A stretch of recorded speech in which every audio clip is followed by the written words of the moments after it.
د لوړو زده کړو وزارت اداري او تخصصي او سلوشلو خالي بستونو لپاره له 1500 داوطلبانو څخه ازموینه واخیستل شوه.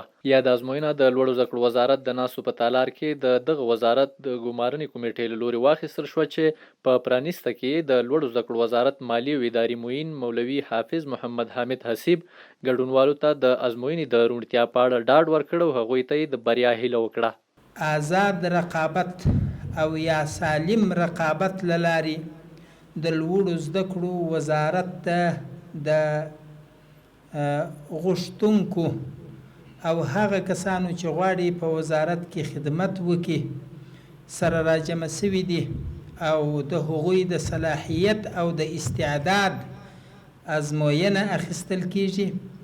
دا د دې لپاره چې حکومت ولی ښه پر مخ ولاړه سي او مسؤلیتونه اهل کسانو ته وسپارل سي. دا یو ډیر اړین لازم اقدام دی چې سوی دی.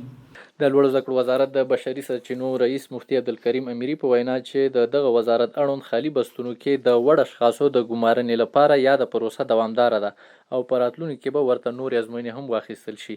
تحصیلات عالی وزارت ته شاوخوا 6,500 عریضې موږ ته مقام د وزارت نه راجع شوي وو، نو په دې کې موږ کارشناسي نه وروسته 1520 عریضې واجد شرعي کول، هغه امتحان ته راوغوښتل شو دلته او امتحان جریان لري. دا پروسه به انشاءالله دوام به لري. نو آینده کې د نور عریضې چې موږ ته راجمع شي راجع شي انشاءالله دا به بله میاشت کې دغسې په ترتیب سره بیا یو امتحان اخلو. وروسته د لوړو زده کړو وزارت د دفتر رئیس او د ګمارنې کمیټې غړي انجینر روح الله روحاني د ازموینې څرنګوالي په اړه معلومات ورکړل. په داسې حال کې چې د لوړو زده کړو وزارت د ګمارنې کمیټې مسؤلینو د ازموینو د روڼتیا په اړه ډاډ ورکړ، د ازموینو ګډونوالو هم له یادې پروسې څخه خوښي وښوده.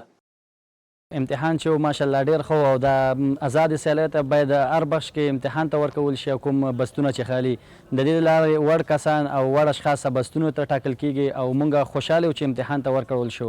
امروز در پروسه امتحان اشتراک کردیم. قبلا ما درخواست داده بودم به مقام وزارت، درخواستی خود بردم به ریاست منابع بشری. ریاست منابع بشری بر ما گفتن چند مدت بعد ما خود ما براتون زنگ میزنیم و خوشبختانه امروز بر ما زنگ زدن که در امتحان اشتراک، ما امروز در امتحان اشتراک کردیم.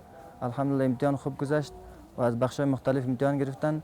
د یادولو وړ ده چې له یادې ازموینې څخه د لوړو زده کړو سرپرست وزیر شیخ الحدیث مولوي ندا محمد ندیم صاحب هم لیدنه او څارنه وکړه.